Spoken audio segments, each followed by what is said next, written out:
everyone, welcome back to my channel. In today's video I am going to draw one of the best Anjali Chauhan. Anjali Chauhan को आज कौन नहीं जानता, ये आज की सुपरस्टार आप कह सकते हो और इनको आज के डेट में सब लोग ऑलमोस्ट सब लोग जानते हैं। एंड आज का जो पोर्ट्रेट है एंड आज का जो वीडियो है इसी से रिलेटेड है। एंड ये जो पोर्ट्रेट मैंने ड्रॉ किया है, ये कैसे मैंने ड्रॉ किया है, वो सब कुछ आज के इस डिटेल वीडियो में मैं आपको देने वाली हूँ। तो please don't go anywhere and don't skip this video because बहुत सारे इन्फॉर्मेटिव जो मैं डिटेल है इस वीडियो के अंदर मैं देने वाली हूँ आपको। एंड अगर आप मेरे चैनल पर न्यू हो एंड अभी तक आपने मेरे चैनल को सब्सक्राइब नहीं किया है तो प्लीज़ फटाफट जाके सब्सक्राइब कर दो and also press the bell icon को प्रेस करना बिल्कुल भी मत भूलना। अगर आपने मुझे इंस्टाग्राम पे फॉलो नहीं किया है तो प्लीज़ वहाँ जाकर के भी फटाफट से इंस्टाग्राम पे आप मुझे फॉलो कर लो एंड मैं उसका लिंक जो है डिस्क्रिप्शन में डाल दूँगी। ओके, तो आज का जो वीडियो है फटाफट से स्टार्ट करते हैं और देखते हैं इसमें क्या क्या डिटेल है, क्या क्या है इसमें, मैंने कैसे ड्रॉ किया है। ओके, तो लेट्स गेट स्टार्टेड। ओके, तो फर्स्ट ऑफ ऑल मैं स्टार्ट कर रही हूँ आई से एंड यहाँ आई वाले पोर्शन में मैं यहाँ पे कैमलिन का सॉफ्ट चारकोल मैंने यूज़ किया है एंड पूरे ऑल ओवर मैं जितना भी आई वाला पोर्शन है ना, यहाँ पे मैं जो है कैमलिन का सॉफ्ट चारकोल ही यूज़ करने वाली हूँ। बिकॉज क्या है, आपको जो रेफरेंस में दिख रहा होगा कि यहाँ पे आई में मेकअप किया हुआ है, तो मेकअप के द्वारा क्या हुआ है कि इनकी जो आई लैशेज़ हैं या फिर जो भी आई वाला पोर्शन है थोड़ा सा डेप्थ टोन लिया हुआ है, तो वहाँ पर हमको क्रिएट करने के लिए यहाँ पर थोड़ा सा डेप्थ टोन चाहिए, जिसकी वजह से हमें यहाँ पर मैं यूज़ कर रही हूँ ये चारकोल पेंसिल। एंड ये पूरे आई में जाएगा बिकॉज आई लैशेज़ वगैरह एंड आईब्रो वगैरह में अच्छे से इनका मेकअप किया हुआ है, तो वो उसको हमको यहाँ पे पेपर में उतारने के लिए मीन्स यहाँ पे जब हम स्केच ड्रॉ कर रहे हैं तो वहाँ पे हमको ड्रॉ करने के लिए यहाँ पे हमें थोड़ा सा डेप्थ टोन की हमें ज़रूरत पड़ेगी, तो उसके लिए मैं यहाँ पे यूज़ कर रही हूँ। एंड आईब्रो के लिए भी ऑफ कोर्स मैं यहाँ पे चारकोल ही यूज़ कर रही हूँ, चारकोल पेंसिल। एंड यहाँ पे ब्लेंडिंग के लिए मैं यहाँ पे डस्ट का भी यूज़ कर रही हूँ एंड डस्ट के अलावा मैं यहाँ पे पेंसिल का भी यूज़ कर रही हूँ। तो भी मैं बताते जाऊँगी कि मैं कहाँ पे डस्ट यूज़ कर रही हूँ, मैं कहाँ पे पेंसिल यूज़ कर रही हूँ। स्टार्टिंग में तो यहाँ पे मैं अभी यूज़ कर रही हूँ पेंसिल ही एंड इसके बाद मैं ब्लेंड कर रही हूँ इसी को। बिकॉज क्या होता है ना कि ब्लेंड होता है बहुत ज़्यादा, चारकोल जब आप यूज़ करोगे ना तो ब्लेंड होता है बहुत ज़्यादा, तो जब ये ब्लेंड होगा ना तो ये ऑटोमेटिक अपने में ही ब्लेंड हो जाता है। ओके, इसके लिए आपको फिर एक्स्ट्रा और ज़्यादा ज़रूरत नहीं पड़ेगी क्योंकि आपने पेंसिल से जो इतना आपने इसमें वर्क किया है, जब आप उसको ही ब्लेंड करोगे ना तो ये ऑटोमेटिक ब्लेंड होगा। आपको बहुत ज़्यादा ब्लेंड करने की उसके लिए आपको अलग से डस्ट की ज़रूरत नहीं पड़ेगी। और डस्ट अगर आपको ज़रूरत पड़ रहा है मीन्स आप उसके लिए फिर आप केयरफुल रहो, क्योंकि अगर आप डस्ट ले रहे हो एंड पेंसिल भी यूज़ कर रहे हो बिना ब्लेंडिंग के आप उसको ले रहे हो तो आपका फिर वो मैसी होने का चांसेस ज़्यादा हो जाता है। इसलिए मैं यहाँ बिगनर्स को सजेस्ट करूँगी कि आप ये मिस्टेक, बिगनर्स करते हैं ये मिस्टेक, ये ऑब्वियस सी बात है हो जाता है बिकॉज आइडिया नहीं होता है बिगनर्स को, तो जिसकी वजह से ये मिस्टेक्स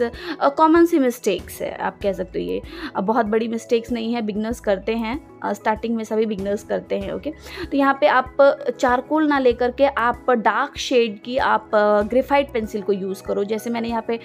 यूज़ किया चारकोल आई के लिए, तो आप लो, बिल्कुल लो, आप डार्क शेड ही लो, बट आप आई के लिए जो है आप नॉर्मल आप 8 भी लो, मैक्सिमम 10 भी लो। ओके, तो यहाँ पे आपका बहुत अच्छा रिजल्ट मिलेगा आपको। और उसके बाद जो मैं यहाँ पे टिश्यू पेपर मैंने यूज़ किया, टिश्यू पेपर से क्या होता है बहुत ही ज़्यादा हमें हेल्प मिलता है, इसलिए बिगनर्स के लिए तो बहुत ही अच्छा है टिश्यू पेपर। बिकॉज जब आप एक्स्ट्रा आप लोड कर देते हो इस तरह से, जब आप लोड कर देते हो पेपर के ऊपर अपने डस्ट को, चारकोल को या फिर ग्रेफाइट को ही, तो वो क्या होता है टिश्यू पेपर से जब आप ब्लेंड करोगे तो वो थोड़ा बहुत ऑब्जर्व भी करता है। टिश्यू पेपर जो होता है, आप जब अच्छी क्वालिटी का टिश्यू पेपर यूज़ करोगे तो वो टिश्यू पेपर ऑब्जर्व भी करता है अपने अंदर एक्स्ट्रा जितने भी आपके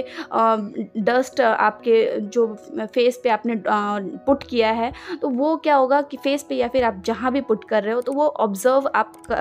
थोड़ा बहुत ज़्यादा नहीं कि आपने लोड कर दिया है एंड वो पूरा ऑब्जर्व कर लेगा, आप चाहोगे तो बिल्कुल नहीं, उसके लिए आपके पास नेडेबल इरेजर है। बट यस, ब्लेंड के साथ साथ अगर आपको थोड़ा सा हल्का टोन अगर आपको करना है तो टिश्यू पेपर बहुत हेल्प करता है।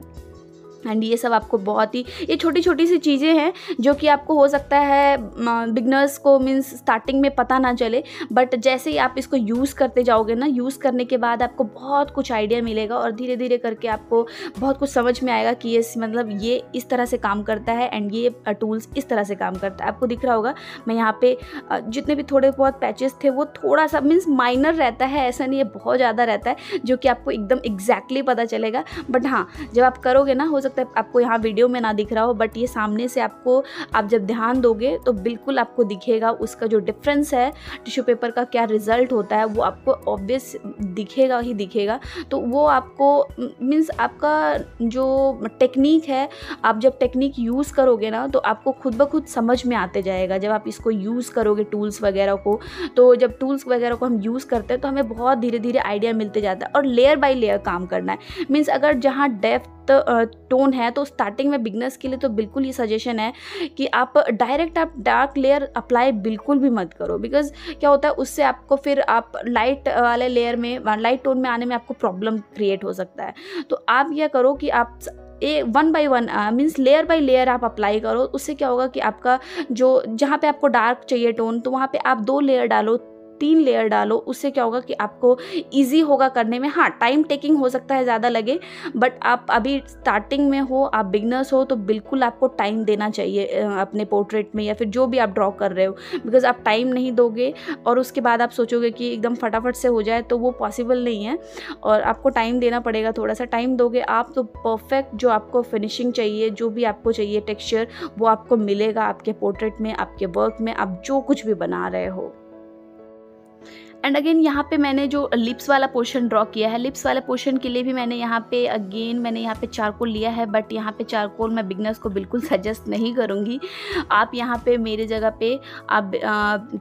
जो भी ग्रेफाइट पेंसिल है वो आप लो। ग्रेफाइट पेंसिल से आपको ईजिली समझ में आएगा कि मीन्स आपको कहाँ डार्क लेयर डालना है और कहाँ लाइट ही लेयर छोड़ना है, तो आपको बहुत ही अच्छे से समझ में आएगा। ओके, तो यहाँ पे आप स्टार्टिंग में बिगनर्स ये मिस्टेक करते हैं कि कॉपी करना स्टार्ट करते हैं, प्रोफेशनल आर्टिस्ट का कॉपी करना स्टार्ट कर देते हैं, बट आपको कॉपी नहीं करना है, टेक्निक सीखना है। एंड उसके बाद आपको उस चीज़ को अपने हिसाब से अप्लाई करना है पोर्ट्रेट में या फिर अपने आर्ट वर्क में। ओके, क्या उससे क्या होगा कि आपको उसमें कंफर्ट जोन मिलेगा। आप अगर कॉपी करते हो किसी का, तो कॉपी करने में आपको कंफर्ट जोन कभी भी नहीं मिल पाएगा। कॉपी करने से आप उस समय तो आपने कॉपी कर लिया, बट एक टाइम आएगा आपको फिर लगेगा कि नहीं नहीं ये मुझे बहुत पेचीदा सा लग रहा है या फिर नहीं मुझे समझ में नहीं आ रहा है कुछ। जब आप वहाँ पे अपना टेक्निक यूज़ करोगे और अपना कंफर्ट जोन देख करके आप जब अपना टेक्निक लगाओगे वहाँ पे, तो उसमें क्या होगा कि आप दूसरा पोर्ट्रेट या दूसरा वर्क जब आप करोगे तो आपको बहुत हेल्प मिलेगी और आपको बहुत समझने में आपको मीन्स आसानी होगा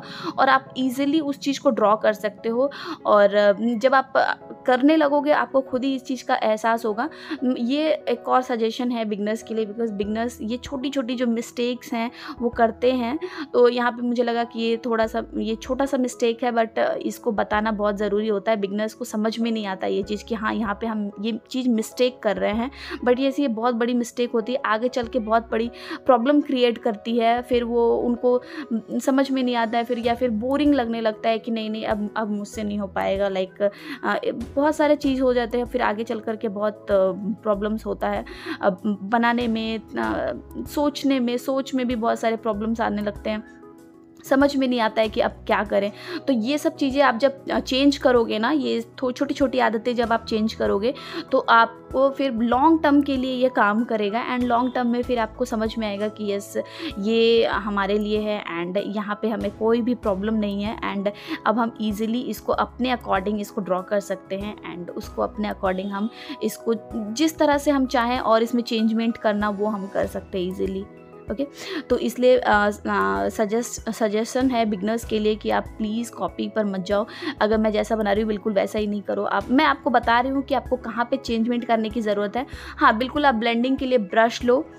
ब्लेंडिंग टूल्स लो, टिश्यू पेपर लो, ये बहुत ही अच्छा काम करेगा आपके पोर्ट्रेट पे, आपके वर्क पे, आप जो भी करते हो, क्योंकि ये सारी जो टूल्स होते हैं ब्लेंडिंग के लिए बहुत ही अच्छा ब्लेंडिंग का काम करता है और हमें एक स्मूथ फिनिश देता है, एक रियलिस्टिक फिनिश देता है, जो कि हमारे लिए आगे चल के और अभी भी मीन्स एक सेटिस्फाइंग हमको रिजल्ट जो चाहिए होता है ना, वो ये छोटी छोटी टूल्स हमें बहुत हेल्प करती है। एक तो हमारा सबसे इम्पॉर्टेंट होता है कि हमारा टेक्निक होना चाहिए, हमारे प्रैक्टिस्ड होनी चाहिए, हम प्रैक्टिस्ड होने चाहिए, क्योंकि प्रैक्टिस के बिना कोई भी, अभी आप सोचोगे कि हमारे पास टूल्स हो और प्रैक्टिस नहीं है तो पॉसिबल हो जाए, बिल्कुल भी ऐसा नहीं होगा, आपको प्रैक्टिस उसके लिए करना पड़ेगा। एंड यस, मैं यहाँ पे कई जगह पे मैंने इस पोर्ट्रेट में टिश्यू पेपर यूज़ किया, बहुत ही इंपॉर्टेंट है और बहुत ही अच्छा काम करता है, बहुत ही अमेजिंग रिजल्ट लगता है मुझे टिश्यू पेपर का। टिश्यू पेपर सिर्फ ऐसे होता है कि अरे ये पेपर क्या काम करेगा, आप इसके बजाय आप क्लोथ्स भी ले सकते हो, बट क्लोथ्स का मैं उतना गारंटी नहीं देती हूँ जितना मैं टिश्यू पेपर का गारंटी देती हूँ। टिश्यू पेपर बहुत ही अच्छा रिजल्ट देता है, ये मेरा मानना है। आप उसके बाद आप ट्राई करके देख लो, आपको जिसमें कंफर्ट लगता है और जिसमें आपको लगता है कि ये बेस्ट रिजल्ट है, आप वहाँ पे इजीली आप उस चीज़ को सिलेक्ट करके आप उसको अपने पोर्ट्रेट में या फिर अपने वर्क में अप्लाई कर सकते हो। यहाँ पे हैंड वाला पोर्शन है, हैंड वाले पोर्शन में मैं आप रेफरेंस देख रहे होगे कि यहाँ पे शेडेड बहुत ज़्यादा है, शेड है बहुत सारे, तो वो शेड्स को अप्लाई करने के लिए यहाँ पे मैं डायरेक्ट पेंसिल का यूज़ नहीं कर रही हूँ। मैं यहाँ पे जितना भी मैंने यूज़ किया है मोस्ट ऑफ द टाइम मैंने डस्ट का ही यूज़ किया है। डस्ट से क्या होता है ना कि एक हमको अगर नेचुरल लुक चाहिए तो वो हमें एक रियलिस्टिक लुक मिलता है, नेचुरल लुक मिलता है। एंड उसके बाद हमारा जो टाइम का जो प्रॉब्लम है, तो टाइम भी बचता है हमारा, बिकॉज क्या होता है ना कि जब हम पेंसिल से शेड करते हैं तो पेंसिल को हमको उसको ब्लेंड करने के लिए काफ़ी टाइम लगता है। ओके, एंड जब हम डस्ट से हम ब्लेंड करते हैं, डस्ट किया हुआ वाला को ब्लेंड करते हैं, तो उसमें क्या होता है कि हमारा टाइम टेकिंग जो होता है वो कम हो जाता है। तो मुझे ये बहुत ही इजी लगता है, जो डस्ट वाला पार्ट है वो मुझे लगता है कि मीन्स हमारा टाइम भी बच रहा है और मीन्स कोई प्रॉब्लम भी नहीं आ रही है। लेकिन हाँ, डस्ट आप यूज़ करते हो तो बिल्कुल आप डार्क टोन से यूज़ मत करो, क्योंकि स्टार्टिंग में बहुत प्रॉब्लम होती है, और स्टार्टिंग में जब प्रॉब्लम होगी आपको फिर वो डार्कनेस ज़्यादा हो जाता है, फिर पैचेस आना स्टार्ट होता है। तो आप डस्ट जब यूज़ कर रहे हो तो उसकी अच्छे से आप प्रैक्टिस कर लो, और उससे क्या होगा कि आपको बहुत ही ज़्यादा हेल्प मिलेगा। और फिर मीन्स आप अगर कोई इंपॉर्टेंट पोर्ट्रेट बना रहे हो तो वो आपका बिगड़ेगा नहीं, तो उससे क्या होगा कि आपको एक सेटिस्फाइंग रिजल्ट मिलेगा बाद में, अगर जब भी आपको चाहिए होगा तो इसलिए आप नॉर्मल आप कोई पोर्ट्रेट में आप उसको अप्लाई करो, या फिर नॉर्मल कोई ऑब्जेक्ट बना करके आप डस्ट को पहले यूज़ कर लो एंड देन फिर आप उसको यूज़ करो अपने जो भी इम्पोर्टेंट पोर्ट्रेट वगैरह जो भी आप बना रहे हो उसमें। ओके, तो यहाँ पे जितने भी इनके जो भी वेवी टाइप के हेयर्स निकले हुए हैं वो मैं ड्रॉ कर रही हूँ with the help of charcoal pencil. ये जो भी सैंडी हेयर्स टाइप आपको दिख रहे हैं छोटे छोटे, तो इसके लिए आपको बिल्कुल आपकी जो पेंसिल है शार्प होनी चाहिए। चाहे आप अगर ग्रेफाइट भी ले रहे हो तो वो भी शार्प होनी चाहिए, या फिर आप चारकोल ले रहे हो वो भी शार्प होनी चाहिए। बिकॉज उससे क्या होगा कि ये बहुत ही जो ये सैंडी हेयर्स होते हैं, जो वेवी हेयर्स होते हैं, वो बहुत ही पतले होते हैं और हमें मतलब बहुत ही पतले पतले दिखाई देते हैं बाहर से। ओके, तो उसके लिए हमें मतलब उसकी जो पॉइंट है वो बहुत ही पतली चाहिए, शार्प चाहिए। तो उसके वो भी आपको थोड़ा सा ध्यान रखना है, नहीं तो अगर आप शार्प नहीं रखोगे तो आपके मोटे मोटे हेयर्स आएंगे, तो जिसके वजह से वो थोड़ा सा आउट लुक जा सकता है। इसलिए ये छोटी छोटी सी चीज़ें हैं जो कि मैं आपको इस पोर्ट्रेट के द्वारा मैं आपको बता रही हूँ कि कैसे आपको छोटी छोटी चीज़ों का ध्यान रख करके आप एक परफेक्ट पोर्ट्रेट को ड्रॉ कर सकते हो। हो सकता है कि आपको स्टार्टिंग में इसका रिजल्ट एकदम एक बार में ही ना मिले, थोड़ा सा आपको पेशेंस रखना होगा। एंड उसमें जब आप पेशेंस रखोगे और फिर थोड़ा सा और टाइम दोगे, मीन्स एक पोर्ट्रेट में नहीं दूसरे पोर्ट्रेट में रिजल्ट आएगा, थोड़ा थोड़ा करके इम्प्रूवमेंट आपका आएगा ही आएगा, और धीरे धीरे करके आपको एक टाइम ऐसा आएगा कि आपको बहुत ही अच्छा रिजल्ट मिलेगा आपको अपने पोर्ट्रेट में। तो वो सब चीज़ों का आप जब ध्यान रखोगे ना, छोटी छोटी चीज़ों का अपने हर पोर्ट्रेट में, तो उसके बाद आपको ये इम्प्रूवमेंट जो है वो आपको नज़र आते जाएगा, धीरे धीरे आपको खुद ही नज़र आएगा। आप जब प्रैक्टिस करोगे ना तो आपको समझ में आने लगेगा कि मीन्स हाँ, कहाँ पे हमको इम्प्रूवमेंट करना है और कहाँ पे हमको थोड़ा सा और एक्स्ट्रा ध्यान देना है नेक्स्ट पोर्ट्रेट के लिए। तो वो सब चीज़ें आपको जब बनाने लगोगे ना तो उस अकॉर्डिंग आपको समझ में आएगी ये सारी चीज़ें। ओके, यहाँ पे जो भी मैं अभी क्लोथ्स वाला पोर्शन बना रही हूँ, क्लोथ्स वाले पोर्शन में इनका आपको दिख रहा होगा रेफरेंस में कि मीन्स यहाँ ऊपर थोड़ा सा नेट वाला एरिया है एंड उसके बाद फिर उनका जो भी बाकी पोर्शन है वो है। तो मैं नेट वाले एरिया के लिए यहाँ पे डेप्थ दे रही हूँ, बिकॉज वहाँ पे स्किन भी, हमारा स्किन का जो टेक्सचर है और स्किन का जो टोन है वो भी हमारा क्लोथ्स के अंदर से उभर के आ रहा है। तो वो हमको शो करने के लिए यहाँ पे मैंने आपको दिख रहा होगा कि मैं थोड़ा सा एक्स्ट्रा यहाँ पे मैंने लिया है। एंड उसके बाद मैंने यहाँ पे डिज़ाइनिंग जो है स्टार्ट किया है। ओके, तो डिज़ाइनिंग के लिए मैंने यहाँ पे जो भी ये है इरेज़र लिया है, मैंने बैटरी इरेज़र लिया है एंड इसको मैंने जस्ट बस मैंने इसको ऐसे ही इरेज़ करके इसका डिज़ाइनिंग जो भी है रेडी किया है। एंड इस पे उसके बाद मैं यहाँ पे इसका जो भी वर्क है, पहले मैं शाइनी जो इतना भी टेक्सचर है उसको मैं यहाँ पे इसके इरेज़र के थ्रू मैं इसको ड्रॉ कर रही हूँ एंड उसके बाद फिर मैं जो भी टेक्सचर होगा उसको मैं टेक्सचर को देने की कोशिश करूँगी एंड उसके बाद फिर हम आएंगे इनके साड़ी वाले पोर्शन में। ओके, यहाँ पे मैं ग्रेफाइट यूज़ कर रही हूँ। ग्रेफाइट मैंने यहाँ पे जितने भी ये डस्ट वगैरह क्लोथ्स वाले एरिया में, नेक वाले एरिया में मैंने यूज़ किया है, ये सारा मैंने जो भी है मैंने ग्रेफाइट डस्ट ही यूज़ किया है बिकॉज़ यहाँ पे लाइट एरिया है, तो लाइट एरिया जहाँ भी है हमारा तो वहाँ पे मेरा ग्रेफाइट डस्ट ही मैंने यूज़ किया है। आप लाइट से लाइट टोन अगर आप ग्रेफाइट यूज़ करो तो स्टार्टिंग में आप सबसे पहले 2B ग्रेफाइट डस्ट का यूज़ करो एंड देन उसके बाद आप धीरे धीरे करके उस पर आपको जैसे डार्क टोन चाहिए तो आप धीरे धीरे करके आगे बढ़ो, लेकिन स्टार्टिंग में HP और 2B सबसे, आप अगर HB में कंफर्ट हो तो आप HB का ही डस्ट लो, नहीं तो आप मिनिमम आप फिर 2B ले सकते हो, उससे आगे मत बढ़ो स्टार्टिंग में जब आप बिगनर्स हो तो। ओके,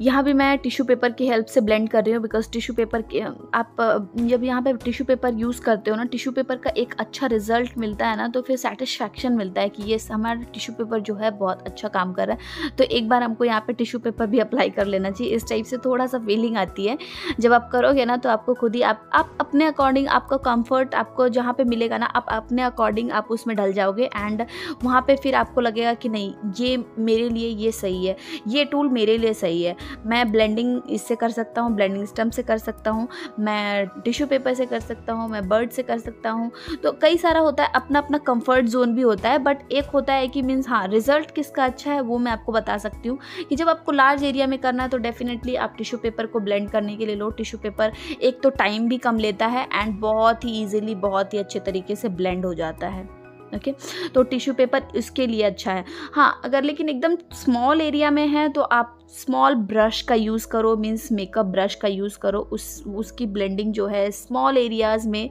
बहुत ही अच्छी है और बहुत ही अच्छे से आती है। सॉफ्ट ब्रिस्टल वाले लो आप, सॉफ्ट जो ब्रिस्टल होते हैं, ब्रश के जो हेयर्स होते हैं सॉफ्ट होते हैं, उनको आपको लेना है स्टार्टिंग में, मीन्स जो हेयर्स ब्लेंडिंग के लिए होते हैं। हार्ड वाला लोगे तो फिर आपके पैचेस आने स्टार्ट होंगे, तो हार्ड वाले को बिल्कुल अवॉइड करना है एंड सॉफ्ट ब्रिस्टल्स वाले जो ब्रश हैं उसको आपको लेना है। ओके, तो होप आपको ये बहुत ही अच्छे से समझ में आया होगा जितना भी मैंने आपको समझाया, और ये जो है ये हमारा सिग्नेचर है एंड ये हमारा done. Hope this video will be helpful for you and ये वीडियो से आपको ज़रूर बहुत कुछ सीखने को मिला होगा, कैसे मैंने पोर्ट्रेट को ड्रॉ किया है। बहुत सारे पोर्ट्रेट्स में जो टिप्स एंड ट्रिक्स होते हैं, कैसे हम ड्रॉ करते हैं, कई सारे बिगनर्स को जो है नहीं आता है तो वहाँ पे प्रॉब्लम होती है। तो होप वो बिगनर्स को समझने में बहुत ईजी रहा होगा एंड अगर फिर भी आपके माइंड में कोई डाउट हो तो you can ask me in the comment section and आप मुझे इंस्टाग्राम पे भी मैसेज कर सकते हो, वहाँ भी मैं आपके प्रॉब्लम को सॉल्व करूँगी and you don't worry about that. आप कहीं भी मुझे पूछ सकते हो कि कहाँ पे क्या प्रॉब्लम आ रही है, आप इजीली विदाउट एनी हेजिटेशन आप मुझसे पूछ सकते हो and thank you so much for watching this video and चलिए मिलते हैं नेक्स्ट वीडियो में जो कि होने वाला और भी इंटरेस्टिंग वीडियोज़। तो मिलते हैं नेक्स्ट वीडियो में, तो till then stay safe, stay healthy, bye bye.